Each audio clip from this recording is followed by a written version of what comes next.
So welcome to the changing the index of a radical and explain and fix the mistakes. This is, I believe, our last lesson for the radical section of this unit. So as you can see in the column here to our left, I've left the radicand the same, so that's 256, and we now have indexes of 2, 3, 4, 5, 6, and 7. So I've done a little work here just to save us a little bit of time. But what we want to look at is what happens to the approximate value when we change it. So remember, when we're simplifying, first thing we want to do is check to see if it's a perfect square or perfect, right? Whatever, and it is.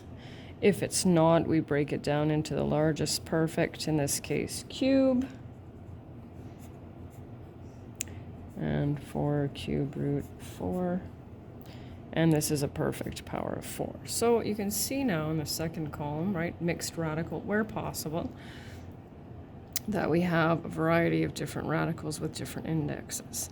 Now, what's going to happen here with our approximate value, and this is where we get to, we'll need our scientific calculators. So it says approximate value to 2 decimal places, not a big deal to actually put those 2 zeros in there.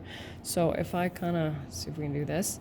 So 4 cube root of 4, if I type that in, I get 6.35. Now, that makes sense because we know that here, this is our root 256. Well, 16 times 16 is 256. This one, we're dealing with the cube root, so now we need 3 of the same thing, right? So 6.35 cubed is going to get us close to 256. This one's a perfect power of 4, and of course, what's happening to this number? Well, it's decreasing, and why is that? Well, because we need more of them, right? As the index increases, our approximate value decreases because we need more of them to get to our desired number. That's pretty short, pretty simple lesson, and this is something we've done before too. Explain and fix the mistakes. So again, there's a guaranteed mistake in there. That would be kind of cruel. The description goes here, and the correct answer goes there. So here you can see, just kind of do it that way.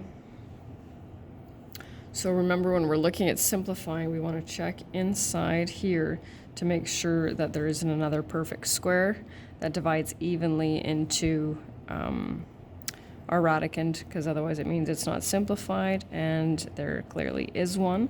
So it means that the student did not choose the largest perfect square.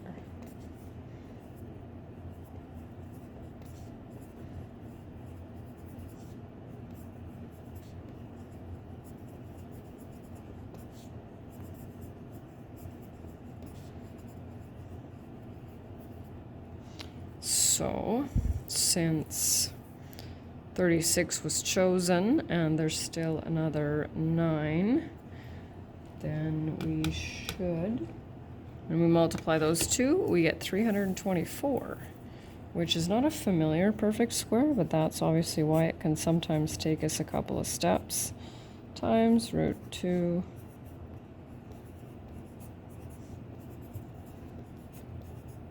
And that's our simplified final answer.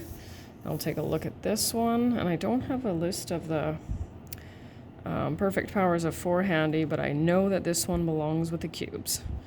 So the student chose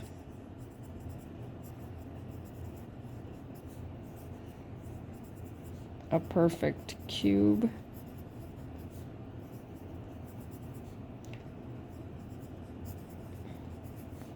instead of a perfect power of 4.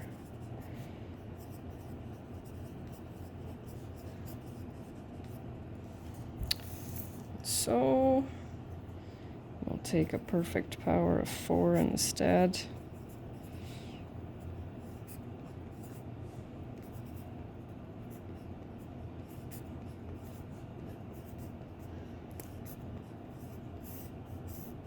And that's the end of the radicals.